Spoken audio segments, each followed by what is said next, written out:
Good morning, Mother Oafers. It is your favorite 47-year-old fat man here again on Monday morning, February 25th, 2019. Still having issues with the camera side of the stream, so we'll be popping that on and off as we go. Hope everybody had a good, safe weekend. If you're here in Michigan, you got to experience the whatever bomb, whatever the heck they called it. Hopefully you guys didn't have any major damage at your house. I had a tree come down, hit the edge of my barn, and did some damage.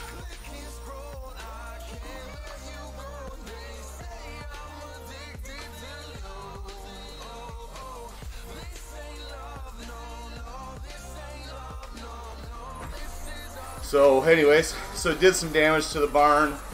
It's funny because it actually was 11 minutes after my daughters and I left for me to take them back home, and it landed right where my truck was parked. So I felt pretty fortunate there that my truck didn't get damaged. And really, on the barn I have a steel roof, and so it's a little dented on the edge, but nothing major. Now, of course, the wind blew into the night pretty hard. I don't know what gusts we had here, but I always have the chance of having some more trees down this morning that I'll deal with once I'm done with my ride. But yeah, what a wild winter we've had. The crazy winds, the polar vortex with the cold, the early start to winter in October. One of the things you guys will notice is that I was able to switch everything over to metric, and so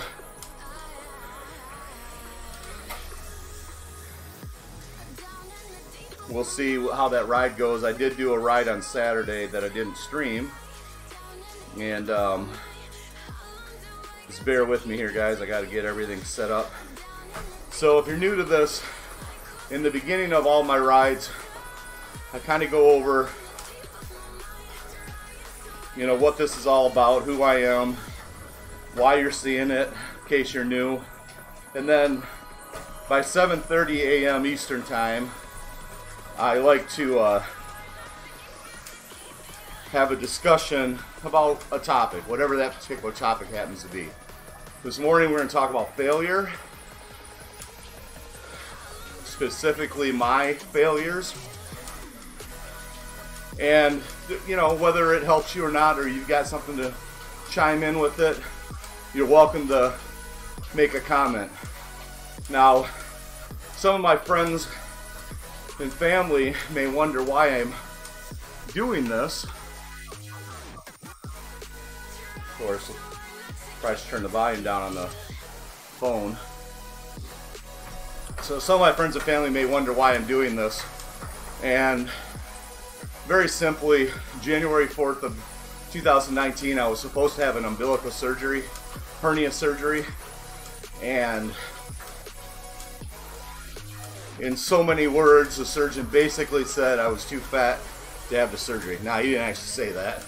He basically said that at my current weight and or fat level, that there would be more potential complications, it wouldn't necessarily be successful, and that it would be twice as much time to recover from it. And then added to that was the idea that if my blood sugar levels were too high, he wouldn't do the surgery anyways. And at the time, I kind of felt like they were a little bit out of control, even though I wasn't testing. So I decided that it's time to lose weight again, and to share that journey with everybody. And so I have what's called Mission 44, which is me getting down to 244 pounds or a BMI of 35, and I want to be there by January of 2020 so that I can have this surgery. Now, could I do it faster? Possibly. Have I done it faster in the past? Yes. But there's a big difference back then. Back then, all I had to worry about was my health. So working out and eating for most of that 8 months that it took me to transform, and this time around, I have a job. So circumstances are a bit different. And for other reasons, January makes sense to have the surgery anyways. So that's the goal. So I have also, as you can see, I've chosen to use cycling as my primary method of losing weight. And what you're watching here is a program called Zwift. And Zwift is an interactive program that people use all over the world. So these are actual riders that you are watching ride by me. And you'll see their country flag, and you won't see a ton of people nearby, but you'll see them on the right hand side, different people. If you have the Zwift app, you can actually click on them and watch their rides, learn a little bit from them, chat with them if you'd like in a companion app. So it's an awesome thing, an awesome program. They also have the same exact app, the same world. If you would like to run, you can buy a little pod and you can be on a treadmill and you can run or walk in this world. You'll see some of the runners as I ride this morning come by. And so this morning, and there's several different options as far as routes that you can ride. This morning, those that choose to are riding in London, and that's where we're at right now, and I'm on one of the flat routes for London. I'm still less than 2 months into this, and so my body's still trying to get used to going again. And of course, I started off at 313 pounds, as you'll read on the lower ticker. And to be honest with you, I haven't lost any weight yet. And it's not, there's a couple of reasons for it. One, the training I'm doing on the bike right now isn't exactly good enough. And so it's not an interval training that is meant for fat loss. And all I'm trying to do is actually ride for an hour at a time. So I'm streaming that at minimum Monday, Wednesday, and Fridays. But the exercise is not exactly the optimal. Now, because of the hernia, I have to be careful on what I do. And so I'm trying to avoid weight rooms because my ego won't let me just ride. My ego, unfortunately for me, has me out there lifting as much weight as I can eventually. I mean, I can control myself for a minute, but that's about it. Hey, if you guys are out there, give me a thumbs up or say hi. You believe it or not, that actually helps me wake up in the morning. This morning was another one of those days that I just didn't want to do it. So, what's up, cuz?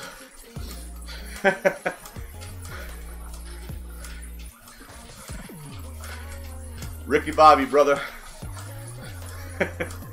So yeah, you guys chiming in actually, good morning Tina, you guys chiming in actually does help me stay motivated. This morning was another one of those days I just didn't want to get up and go, but I've made the commitment to Monday, Wednesday, and Friday, and so I'm sticking to it.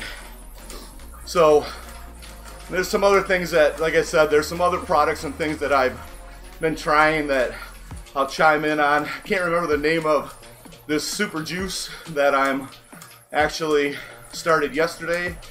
Good morning, Jennifer. I'm actually about ready to talk about you. So I'm not going to give my review of the product yet, but I started this morning super Alaskan blueberry juice. And I bought a 30-day pack of it.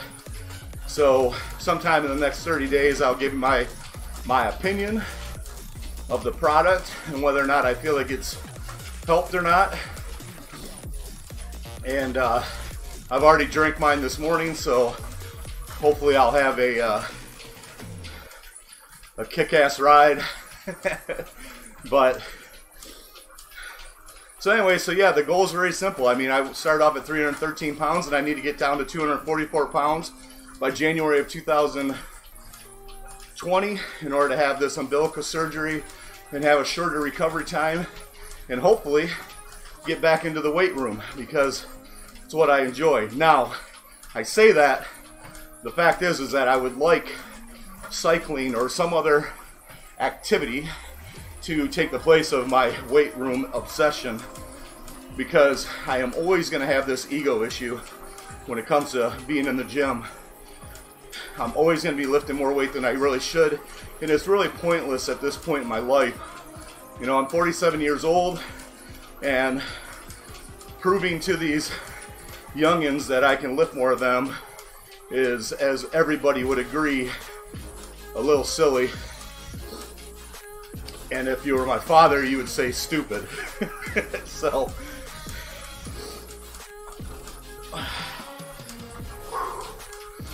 anyway, so that's it, man. I'm on a bike. I'm on a Wahoo Kickr trainer that I got at Alpine Cycle in Fort Huron, Michigan. Some other news. I went to Main Street Bicycle this weekend in Lake Orion, Michigan. They also have a location in Washington, Michigan. And I went there specifically to buy a Specialized Power Arc saddle or seat. And I didn't buy it because the young man there convinced me that I needed to be fitted to my bike and to whatever saddle I buy. And so, unless I can get there before then, in about a week and a half, I have an appointment to go see him, bring my bike down. I'll probably even bring my trainer, and he's going to fit me to the seat, to the bike, and we're going to hook me up with the right setup so that the geometry is proper and I can ride longer is really the point, and more comfortable. So I can concentrate more on the workout than I can my boy parts. Sorry, my man parts. So, you know, when I get about 40-50 minutes in right now, it's to a point where it's not very comfortable to keep riding. And so even though I only ride for an hour, you know, I should be able to ride for much longer. Now, there is a disadvantage that I'll tell you there, you know, as far as riding your bike indoors. Now, the obvious advantage is you can ride all year long, or you can ride early in the morning. There's a lot of things you can do, so there's a lot of benefits to it. But there's a disadvantage that most people don't think about. When you're on a cycle, or when you're on an indoor trainer or a treadmill or anything like that, you know, when you don't feel like going any longer, you just get off and you're still home, or you're at the gym or whatever. You don't have this other issue that you have when you're out running or cycling out in the real world, which is however far you go away from your start point, you are stuck at going back to it. And believe it or not, that actually is a good thing most of the time. There's been several times that I've been on 20+ mile rides, and of course I've went out 10 miles or 12 miles, and guess what? I gotta come back. So I have another 10 to 12 miles in most cases to get back to where I started. And so it kind of forces me to finish the workout, or you're not forced to in this situation. It's one of the things where I actually appreciate the fact that I've made this commitment that I've done now publicly, and that I'm streaming this live. And by the way, I'm not just streaming this live on Facebook, it's also on Twitch, and it is on YouTube at the same time. And I'm achieving that, if you're curious, with a program called Restream.io, which allows you to stream to multiple channels at the same time. Now, I did have Mixer on there for a day, and I haven't completely deleted it yet, and I probably should, because as soon as I added Mixer is when I started having my camera issues again, and I just haven't taken the time to figure out what's going on. So if you're looking to stream, and I suggest that you do it, because it just takes away, you know, the time. By the way, there's a runner right there if you're wondering what they look like. So the runners are in this world too, and we're riding in London today, and there's not a lot of places around the world. There's London, there's New York City, and I know there's a few other ones out there that are real world locations that you can ride on. So makes it interesting. And then there's a world called Watopia that has crazy volcanoes and stuff like that you can ride around. So, but I do suggest that if anybody's interested in doing this, that they also consider streaming also. And they can reach out to me and I'll help you get started. Tell you what to use, what I'm using, some issues that I've had, that I've dealt with, that I've fixed. And of course, as I resolve this camera issue again, I'll tell you what I've done to do that. And I also try to get on topic again, like I said, at 7:30 every morning that I'm on here, and just have a discussion about something. It doesn't have to specifically be related to health or being older. It's just a topic to keep this a little more interesting, so that people may have a reason to jump in on a specific day. So for instance, this morning we're going to talk about failure, my failures specifically, but you may have some of your own that you've experienced, and it might help somebody. You know, one thing about social media these days, and it's not even these days, I would almost say from the inception, is that what you find is people naturally only share the good. They don't share the bad. And they almost put this perception of perfection out there. And I think we need to discuss the negatives too, because it keeps it real. But we'll get into that here in about 12 minutes. So I'm going to try to concentrate on riding, and maybe I'm not going to catch up to these guys, but maybe doing a little bit better than I am right now. The other thing that you're going to notice is that I was able to get this switched over to the metric system, and I struggled with getting it to stay there, but I found one of the settings that is able to make it actually stay there. Now the reason for going to the metric system, from what everybody's told me, is that it actually helps the game of Zwift continue to actually monitor you properly and do things that will actually make the ride better.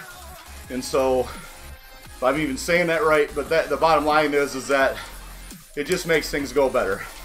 And so I've switched over to metric, and of course I have no idea what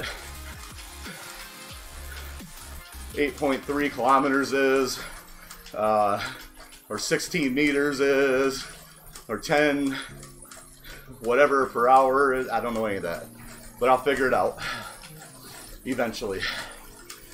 At the end of the day, I don't really care about those numbers as much as I care about just making sure I'm getting this hour ride in. So that's the goal for me right now, is just to knock it out. The only measurement that I monitor and try to keep a close eye on is my beats per minute, which is currently at 129. I'm wearing a Wahoo Kickr wrist blood pressure monitor, and heart rate monitor. Wish I had a blood pressure monitor on too, or maybe I don't.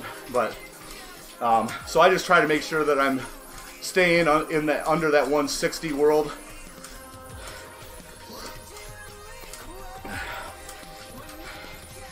Thanks, Jennifer. I appreciate it. Jump in I don't even care if it's for 2 seconds every Monday, Wednesday, and Friday, and just give me a thumbs up. It does, like I said, keep me accountable, make sure that I actually wake up, makes me continue to do what I say I was going to do.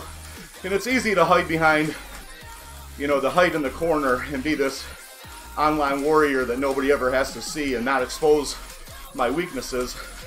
You know, one of the things that I had done a week ago, and it dawned on me, so what I'm leaning on, so people know, is my experience from 2012. And so on the right hand side of your screen, you'll see my before and after picture. And that was an 8-month journey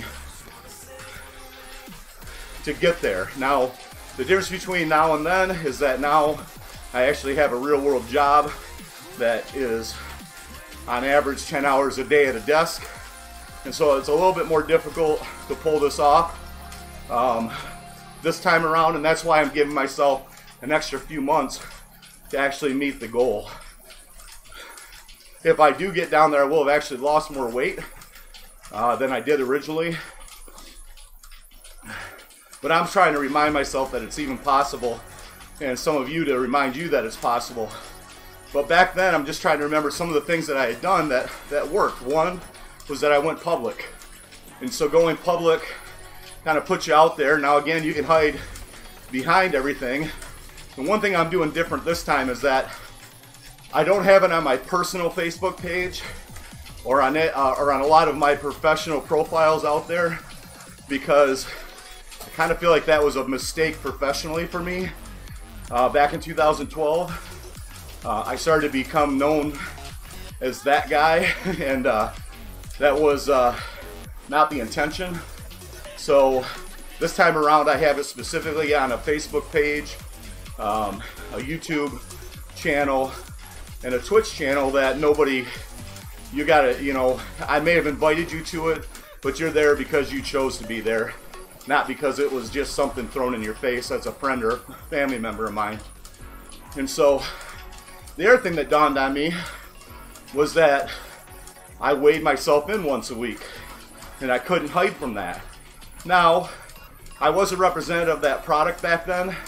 Eventually, I didn't start off wanting to be that, but eventually as I had success, people wanted to know what I was doing, and so I became a representative of that product. Well, I didn't want to weigh myself in and admit maybe I gained some weight, so I would do everything in my power on Tuesday nights, for instance, and make sure that I was working out or, you know, getting my diet right for that last few hours, whatever I did, so that I wouldn't actually weigh in and have gained weight. And I realized that was something I had done, so I'm doing it again. So you'll see on the ticker on the bottom, my starting weight of 313 pounds. Last Wednesday was my first weigh-in, and I was 316 pounds. That sucked. I could have easily just said I'll wait till next week. But this isn't about trying to make myself look good. This is about being real. This is about you guys seeing how the journey goes, and me talking a lot about the things that are challenging to me or for me. And so, for instance, if you followed me along at all this time, you know that I am struggling with my eating habits. It's not that I'm not eating healthy, and I would say I'm probably about 85% right now, to be honest. So I'm not perfect yet, nor will I probably ever be. But I'm overeating most of the time, and so that's my bigger issue, is that I'm just used to eating so much food for powerlifting, and then it really starts back 15 years ago, to be honest with you, or 15 years ago when I was 15. I wish that was 15 years ago, but it really started back then, and it's just something that I've continued. So I have the same issues that a lot of you have, which is late night eating and things like that, and I've overcome them in the past. I overcame them in 2012. I was on a different program then. My mission was different back then. My goal was different. My why was different. You know, so I'm just fighting through all this. And I'm just making sure that I'm being open with everybody and how I'm dealing with it. For instance, this weekend was another terrible, terrible diet weekend. You know, I got lazy and didn't want to cook for my daughters, so I took them out to eat, and I ended up letting them get a pizza while I actually got a good meal, steak and vegetables. So I ate a good meal, probably more than I needed to eat. But then we brought half the pizza home, and it wasn't 30 minutes from the time we got home that I grabbed 2 slices. So there's some other things that I mentally have put in my head over the years that have caused some of this too, which is don't leave food on the plate. Don't waste that. So throughout my daughter's young lives, I've always finished whatever was on their plate because I don't want to leave it. It's dumb, very dumb. So there's just some things that I've just got to work through. I am in the process, and I always believe in self-development and trying to learn and take other people's ideas and make them work for yourself. And so there's an author that I stumbled on months ago, and now I'm on the second audiobook of hers. Good morning. So I'm on the second audiobook of Mel Robbins, and the one that I'm listening to right now is called The 5-Second Rule. And I'm a couple hours into that, I think, now. And her epiphany that brought her to her highest fame was this 5-second rule. And without getting into her book too much, what the 5-second rule is that you allow yourself 5 seconds to make every decision. So there's something desire that you want to do or something you're thinking about doing, and you just do this 5, 4, 3, 2, 1, go, and you take action. You actually physically move. And there's something about the frontal cortex that is activated that actually helps you start doing the things that you want to do instead of waiting and thinking about it. And so I'm more of a conceptual person, so if I hear something, I like to kind of hear the concept of it and take it from there. Good morning, kitten. And so, like I said, I'm listening to that audiobook if I have a long drive, and just gonna take that idea and try to help it. Let that idea help me overcome these issues that I'm having.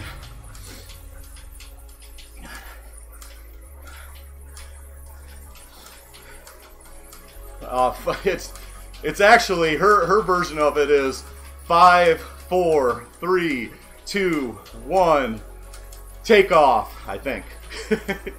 But there's something about that. She says that if you count 1, 2, 3, 4, 5, there's no finality, and your brain wants to keep counting. And so it is important to count backwards. And you don't have to do it from 5 seconds. For a lot of people, it's more effective to do a 3-second countdown just to get to the point, because for some people 5 seconds is enough time to allow yourself to change your mind. And so I think I'm one of those people. So for me, it would be more like 3, 2, 1, let's go, you know. And the part of the book I'm in right now, she gives an example of a gentleman, you know, who's recently divorced, and he's looking across the room or in the bar, and he sees somebody that he's attracted to and he'd like to go talk to. But like a lot of us, he'll just sit back and go, man, I don't know, and not sure if I should, or, you know, and I'm not talking about the reckless person that says, let's go to everything, but somebody that's a little more analytical, and by the time they're done, they let their fear of rejection keep them from doing something. Where in her suggestion, it's 3, 2, 1, let's go, and get over there and at least say hi and get to know that person. And as she talks, it's not the goal of getting the girl, It's the idea of taking action. And she uses another analogy of sports people or interviews from different athletes that say that nobody ever regrets the shots they took. They only regret the shots they didn't take. And that's kind of a powerful idea. And as you think about it, if you were ever an athlete, it's pretty true. You know, I remember back in high school when I played football that even the games that we lost, I was mentally okay with it if I knew I put every effort into it. And on the other end of that, if we won that game, but I just coasted through it and didn't put the effort in, I'd be pissed at myself because I didn't put all my effort in. I didn't take every shot. I left something out there. And so that's just the idea. But anyways, it's 7:30, so we're going to get into today's topic, which is failure. And, you know, we've all failed. We don't all admit it. We don't all like to admit it. We don't like to talk about it. But we've all failed in life. It's human nature. We can't all be winners all the time. It's not that failing doesn't suck, because failing does suck. But this is all done. You know, this is a thought or a topic that has come into my mind lately because of my recent failures. And I'm not talking about the fact that I've gained weight or anything like that. It's that, good morning, Robbie. It's not that, it's not about my weight loss that I'm talking about. It's not that failure, even though, you know, I haven't succeeded yet by any means.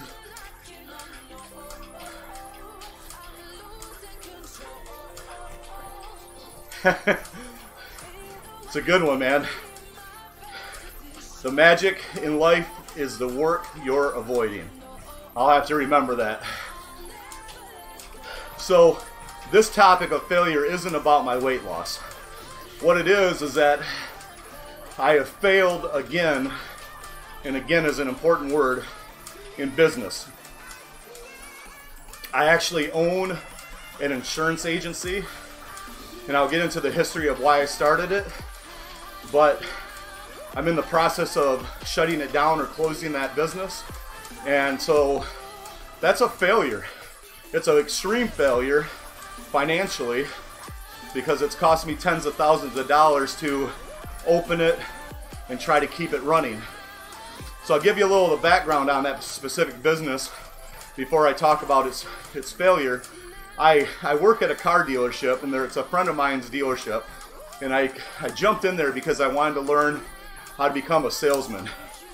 And everybody will tell you, or most of the experts out there will tell you, if you really want to learn how to sell, go sell cars. And so when the opportunity came up, I jumped at it, I pursued it. And it ended up, there's a story behind that, but it worked out and I got in there. So I've been there for almost 5 years now. And I feel like I've learned the lesson. But one of the things for them, because of my background, was they questioned my, I call it loyalty, and basically that I would even stick around. And again, with my resume, without going into it, you wouldn't look at that and say that I would ever be a car salesman, or that I would want to stick around for that. But I did. Well, because of that question of loyalty, there was a point where I wasn't making enough money, and I was trying to think of things that I could do to add another income stream that also benefit the dealership. And it became apparent to me, falsely, but it became apparent to me that opening an insurance agency inside the dealership would not only help the dealership, but put money in my pocket also.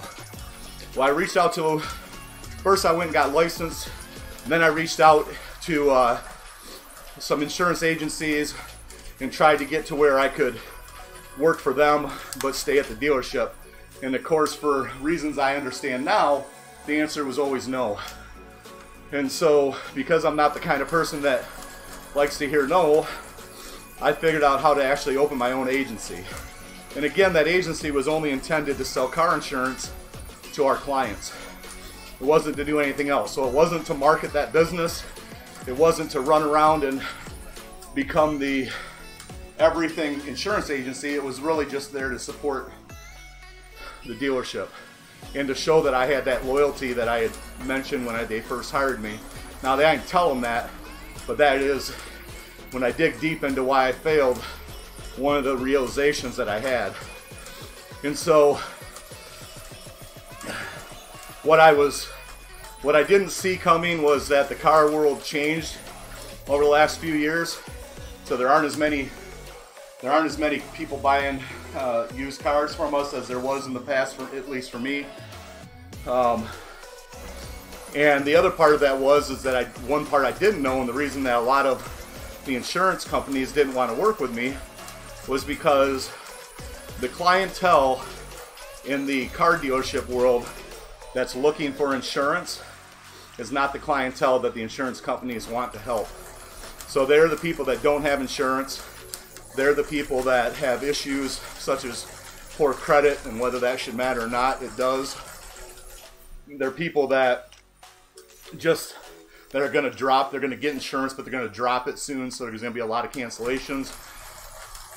And in most cases, we're actually also asking for very large down payments from those people. Well, by the way, we're also asking for that on the car side of things. And so we just realized that that double negative was not good. It wasn't good to say, hey, Mr. Car Purchaser, you need to put $1,000 down on this car because of your credit.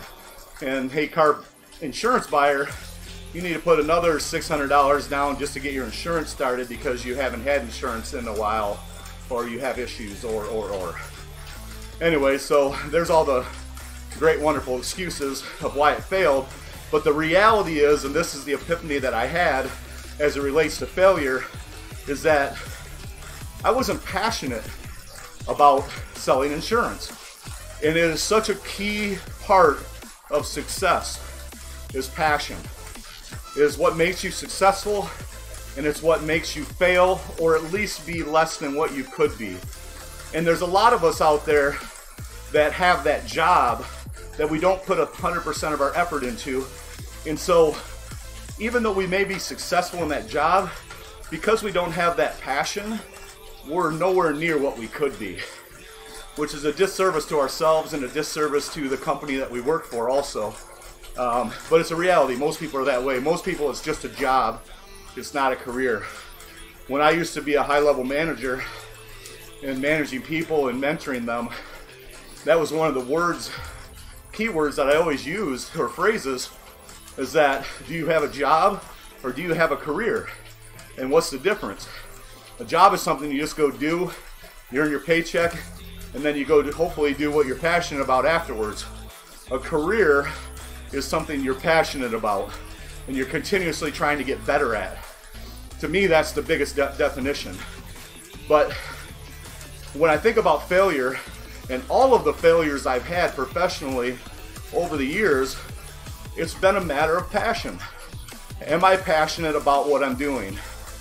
So let's take another failure, business failure, which was my archery shop that I opened and closed in 2006. I had before I opened that shop, I was one of the most passionate deer hunters, white-tailed deer hunters, that you could ever meet. Everything I did outside of work, year-round, was dedicated to deer hunting. On my own property, on other properties, my boat, my archery equipment. So my job that I had, which was a high-paying job at General Motors, its whole purpose was to give me the income to have the land and to have the equipment to deer hunt. That was it. That was my passion. Well, after some shitty circumstances in my life, specifically when my son died in 2005, about a year later, I left General Motors. And I was trying to figure out what I was going to do, and I knew in that, leading up to that point, that I wanted to do something in the archery world. I would love to have been on camera and done things that way, but I wasn't ready for it yet, or I was too lazy to do it. I wasn't really passionate about that, to be honest with you. I just wanted to hunt. And I thought I just wanted to be in the archery world. Because, you know, you spend most of your year practicing, tuning your equipment. And I had also become a very good bowstring maker. So I actually made handmade bowstrings. So I had a unique talent that other people didn't, that I taught myself. And I was, you know, I had a little success with that, selling on eBay. But anyways, so I thought, hey, I'll open an archery shop. Well, here's what I learned very quickly. I did not have a passion for sitting in a store and selling archery equipment, or sitting in a store and working on archery equipment. I had a passion for being in the woods and hunting. And so when I wasn't successful right off the bat with the archery shop, you know, I was bleeding money. And I don't think it was too hard for most of the clients that came in the door to realize that I was not happy with the fact that I wasn't outside hunting. Because what my ignorance, or some of you will say stupidity, is that I never dawned on me that I wouldn't be able to actually hunt by owning this archery shop, especially since I was a one-man show. And I did lean on the idea that maybe one of my cousins would help me, but I never told him that. And so when he chose not to, that was another kick in the teeth to the plan. Which, by the way, now that I'm thinking and saying that, that's also been another source of failure for me, because I think that I've naturally made these assumptions in my planning that there would be circumstances that would help me. So going back to the insurance agency, that was another one of the issues, was that I thought that I would have room in our building to add another insurance agent, and I did add an agent eventually, but there was no room for her in our car dealership, and so she had to work from home. She worked out of my home for a minute, and then she worked from home, and that just was a failure. You know, it was never part of the plan. But even though I talked about that with the dealership, I never got a commitment from them that they would actually say, you know, it was always, well, maybe we'll see what happens, and if there is, and nothing solid. So when it came to a point where I needed that, it wasn't available. The space wasn't available. So is that why I failed or not? But that's not the point. The point is that there was a part of the planning phase that I kind of hoped would work, or hope would happen, and it didn't. And so if that's a lesson to anybody that's out there trying to learn how, or trying to start a business, make sure that your planning is solid and don't make assumptions, and make sure that you realize that any assumption that you make is a big risk. It probably won't actually work out the way you plan. And that's business and life anyways. If you're trying to plan something, you know, your plan isn't exactly what's probably going to happen in the end. But anyway, so I digress, as I usually do. But so back to the point of this, it's that passion is the biggest reason for failure, or mediocrity, I guess, because you don't have to 100% fail, but if you're not giving it your all, that's a bit of a failure. But on the other end of that, passion is also the reason for success. And so when I think about the things that I've been successful at, as simple as even getting the job. You know, when I first started off at General Motors when I was a young person, you know, when I got that opportunity, I didn't know if it was something I really wanted or not. And so I worked for a contract company that I actually ended up working for again later on in life. But I worked for this contract company that was contracted to General Motors.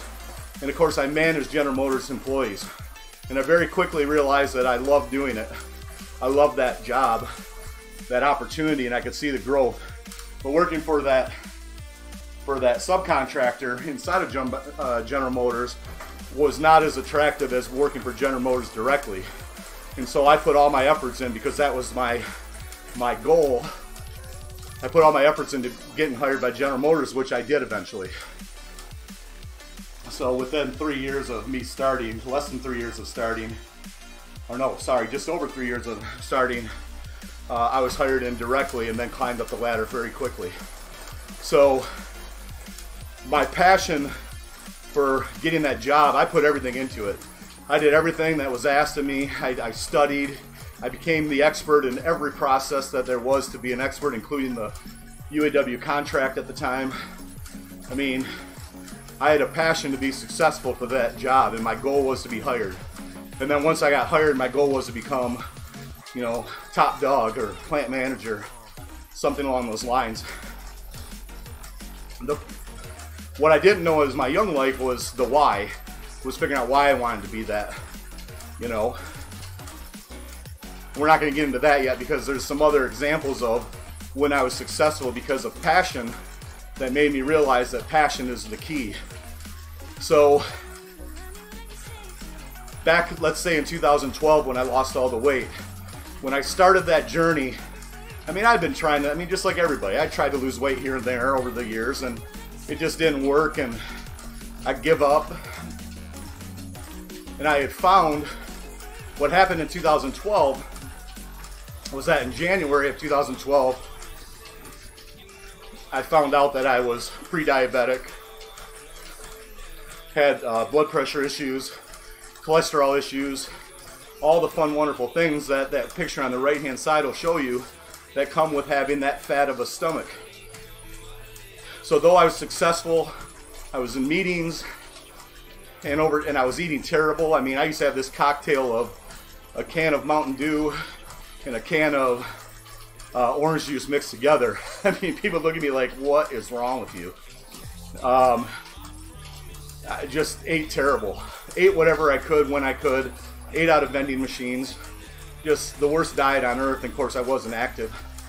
So when I found out that I had all these health issues, one of the things that most of you that know me have heard over the years is that I have an extreme fear of needles. And my fear of needles is not I'm not going to faint or cry.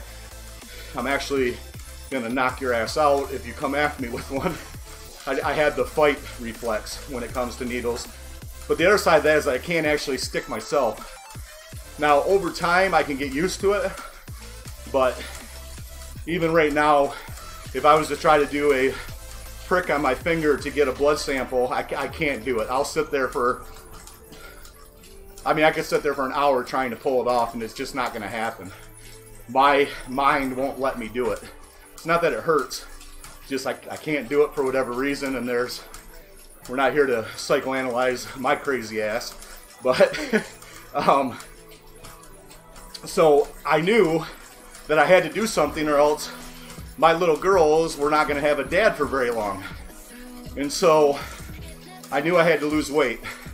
I'd been watching a friend of mine who represented a company, and I'd seen all the success that they had, including himself, in weight loss. And so I reached out to that person, and they got me started, and they helped me set some goals. Now, that was easy back then because I had a very strong why, and my why was fear. I knew that if I did not get this weight under control or my blood sugar under control, that not only would I have to start pricking my finger, but I'd also have to start injecting myself with small doses of insulin to compensate for the fact that my fat ass couldn't produce enough insulin, which sucked. And so I went for it, man. We set a 90-day goal to lose 40 pounds.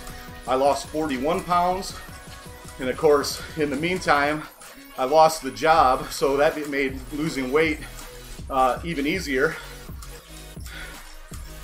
And but I had a passion. I mean, I was passionate about meeting that goal. I set the goal publicly, but it was so much deeper than that. And then, of course, as I had success, it was easy to keep on going. I used the terminology of what if, you know. So what if would I become, you know, I'd seen these people become weight loss champions out there in that company. There was a contest that they had, and I was able to go to one of those, I think in June or July of that year, and see how it all went down. And so there was another opportunity to become the weight loss champion in November or October of that year, and I set that as my goal. And I had a passion to get on stage. At that point, the only money I was earning was from that company that I was representing for weight loss. And so I had a passion. I thought if I got on stage, you know, that would be a thing. So passion's always been a key part of winning, of success. And when you don't have it, you're not going to be successful. For instance, if I was passionate about insurance and it was really my calling and something I truly wanted to do, regardless of the dealership, I would have been the absolute expert. Matter of fact, you wouldn't even see me riding a bike right now. You wouldn't even think of me as the bike riding fat guy. You would be thinking of me as this insurance expert that you stumbled upon on YouTube or something along those lines, because it was all I would do if I was truly passionate. And that's another source of the failure in that insurance agency, is that I never had passion for it. I was doing it in order to meet my commitment to the dealership that I wouldn't leave, and to try to put money in my pocket. That money would have been better spent somewhere else in hindsight, but it is what it is, right? You can't go backwards. I can't ask for my money back. You know, it is what it is. Matter of fact, I still owe the company money, and we're going to settle that up this week, and that's going to be a finalization of it. Those of you that actually have insurance policies with me, don't worry. We're working through where that's going to go. We're going to be partnering with a friend of mine, Yarbrough Insurance, and we're going to make sure that you're taken care of. And as long as I have a license, I'll be able to actually work with them to make sure that you're taken care of as we transition. So I'm not giving it up 100%. I am committed to my friends and family that trusted enough in me to actually get insurance policies. But anyways, I don't know. What are your guys' thoughts? You know, if you don't have to chime in now, but you can put something in on the messages later. But again, to me, I think the secret of success is the passion that you have. And part of that passion is defining your why, and why do you want to do it? You know, I don't know what's next for me exactly. I've had another friend of mine suggest motivational speaking, and it kind of came out of nowhere. She actually thought I was a motivational speaker already, and so I'm kind of thinking through that, and if I did, kind of focusing in on a business plan and, you know, who I would even speak to as an audience. I don't think generalization of just being a motivational speaker is actually the direction I need to go if I do choose to do that. I think that helping people in home-based businesses with my experience and my failures is probably going to be where I can help more people. And so I'll probably concentrate that type of education in marketing and towards the home-based business or small business. You know, things from people that are, you know, even like construction companies that are working out of their home, and helping them learn how to reach more clients, how to build their personal brand. Just a lot of the stuff that I've learned to do, and I've been doing websites and marketing for over 20 years now on the side, because it's interesting to me. And so I think I have a lot to offer people, but I have to dig into, is that a passion of mine or not? Is that something I truly want to do? Other types of home-based businesses are, you know, essential oil companies, health and wellness companies, things like that. And so there's some skill sets that I've learned over the years that I think I can pass on to other people. And so, and there's some companies that I've worked with in the past that are excellent as it relates to training. And so I think I can help people get in front of those companies, because they're things that I've used. One thing I don't ever want to do is represent something that I haven't tried. So like I said in the beginning of this ride this morning, I'm trying a new super juice from my friend Jennifer, who represents a company. And I'll let you guys know in a little while, in a few weeks, what I think about it, if it's made a difference or not. So I will tell you, it wasn't I had a bad experience with that company as it relates to the ordering process, but you know, I want to dig into that a little bit more too before I start recommending it, and make sure that that was a one-time instance and it's not something that you're going to experience. So if I do like the product, you know, I'll fill you in a little bit more on that side. But that's one of the commitments I made even back in 2012. You know, it was an egotistical commitment, unfortunately, but it was me basically telling everybody that, or telling my buddy, like, listen, if this product works, I'll tell everybody, and if it doesn't work, I'll tell everybody. Well, I thought that meant something back then, you know, but I was some big timer, and I wasn't. But it's the same thing with this product. If I think it makes a difference, I'll let you guys know, and I'll tell you what it is, and we'll share some links. If I think it doesn't work, I'll let you guys know. I won't embarrass anybody.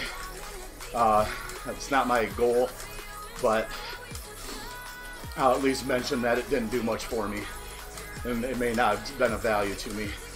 But hopefully that's not the case. Hopefully it's the magic juice, and it actually helps me out, and I feel better, and I'm able to optimize my weight loss efforts and overall health.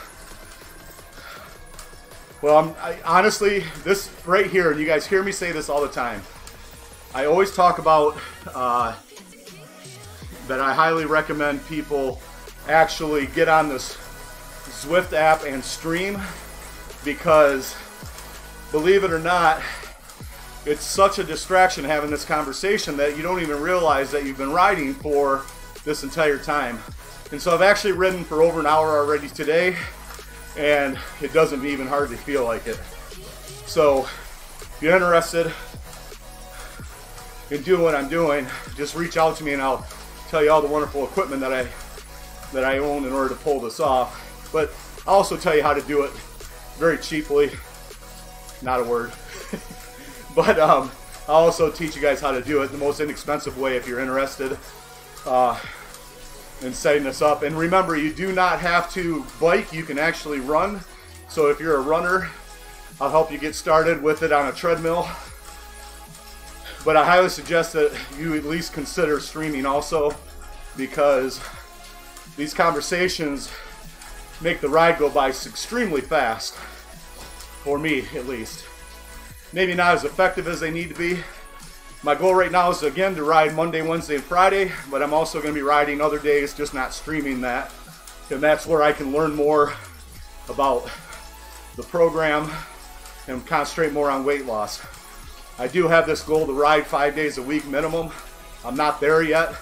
After I'm fitted with my bike and my seat, I hope that that becomes more of a possibility. But I'll be sharing different equipment, different things, such as sleeves. So if you go to the sleeves.com and use OAFLife40 as a discount code, you'll get 40% off. And you'll help support me and my channel, which is awesome. I know I went past the 1 hour ride time that I always say I am going to do, but I also have another limit, which is 8 a.m. So when my alarm goes off, we'll finish up. If anybody has any comments or suggestions, or you want to just flip me off, that's fine. Anything helps. I know you're there. Facebook Live's a little bit easier because I can see that you're watching. So I can look down at my phone and catch the comments or wave to you, whatever it is. Throw you a little thumbs up. Guess I just thumbs up myself, but anyways, I appreciate everybody joining in today. We'll be back on Wednesday. Not sure what, there we go, it's 8 o'clock. Not sure what the topic's going to be Wednesday yet. Like I do in a lot of things, I'm just winging it. But anyways, thanks for watching, and we'll stream at